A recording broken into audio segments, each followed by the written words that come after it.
مرحبا وأهلا وسهلا فيكم من وين ما كنتوا عم تتابعوني. وصفة اليوم هي وصفة بصدور الدجاج، وصفة كتير مميزة وكتير طيبة. إذا عندك صدر دجاج ومحتارة شو تساوي فيه، تابعي معي هي الوصفة. أول شي رح أحتاج لصدر دجاج، رح أقطعه لنصفين. بعد ما أقطعه لنصفين رح أعمل فيه خطوط بشكل طولي وبشكل عرضي، مشان نحصل على استواء تام من الداخل، مشان الحرارة تصل لجوا. رح أقطعه هيك بهذا الشكل خطوط، بشكل طولي بشكل عرضي، بياخد منظر حلو ومشان الاستواء.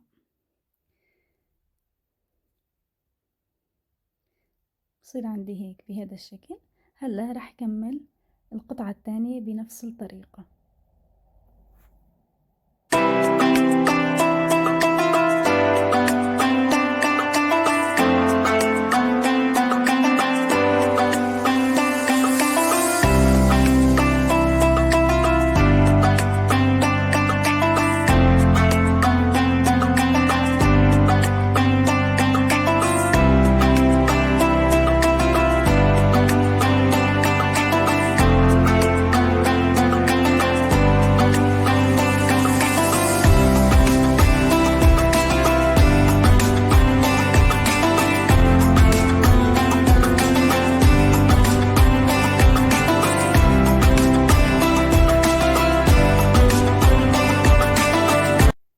هلا بجيب كاسة صغيرة من الطحين، رح أحطها بوعاء ورح أضيف عليها رشة من الفلفل الأسود ورشة من الملح، ورح أخلطن مع بعضن البعض. وهلأ رح لق صدر الدجاج بالطحين.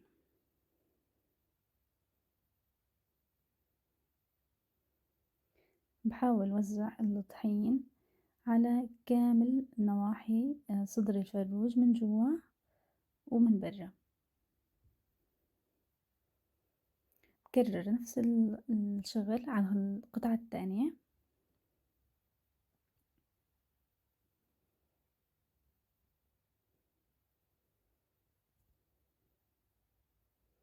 هيك بيكونوا صاروا جاهزين. هلا رح أحط المقلاية على النار ورح أحط فيها ملعقة كبيرة من الزبدة، ونزل صدر الدجاج عليها.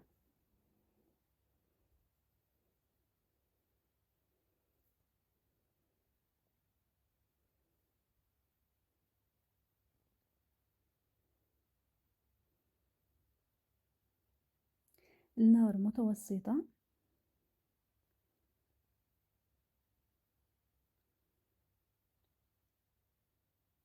هلا رح أغطيه لمدة 10 دقائق. بعد مرور ال10 دقائق رح أقلبن على الطرف الثاني وبرجع كمان بغطيهن لمدة 10 دقائق.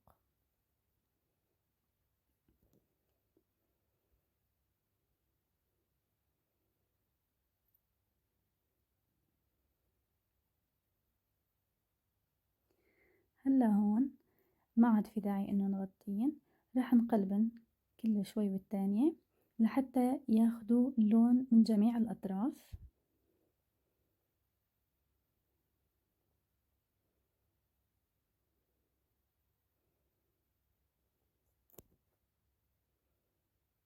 هلا أنا هون جهزت 4 فصوص ثوم وفرمت الناعم، وراح أضيفن على صدر الدجاج.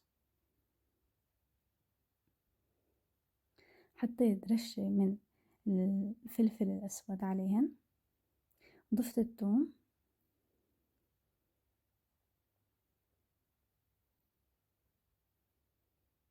وبعيف المقلاية مفتوحة.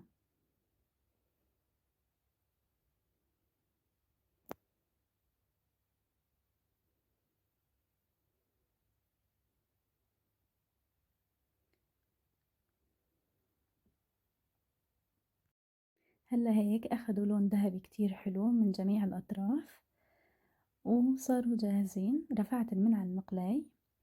هلا على آثار الزبدة والثوم راح أضيف كريمة الطبخ وطبعًا هون بعد ما نضيف الكريمة ممنوع إنه نغطي المقلاية، الكريمة بتفصل، لازم تضل المقلاية مفتوحة.